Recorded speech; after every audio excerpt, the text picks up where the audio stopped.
We have a long history with the organization. I still remember the time when Piers organized one of the first conferences in Dubai, in New York, in London in 2015.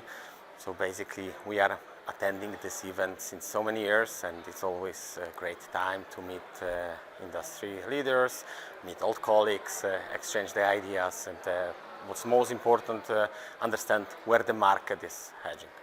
I feel like people in hospitality should be appreciated. We put a lot of effort in the people, of course, in the guests, and we go for the extra mile, and it's also nice when we get that in return as well. Yeah.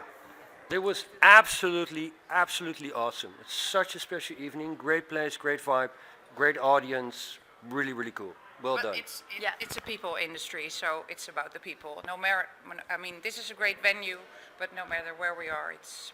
As long as the vibe is right, the evening is right. Yeah. It's a recognition of 25 years of hard work. We're in a wonderful industry. We have wonderful people working with us. It's a recognition for the whole team as well. Everything that they bring, and they help us to grow and to have this positive effect all around us. We're very grateful for that, and I know Marcus is very touched and grateful for the award. Oh, look, this is a fantastic opportunity to celebrate the amazing hard work that all of our teams, not just at Urban Rest, but across the industry do, to convince our guests that service departments are the way forward, to convince our guests that these are the most comfortable way to stay. And so, yeah, it's just a fantastic way to celebrate that today.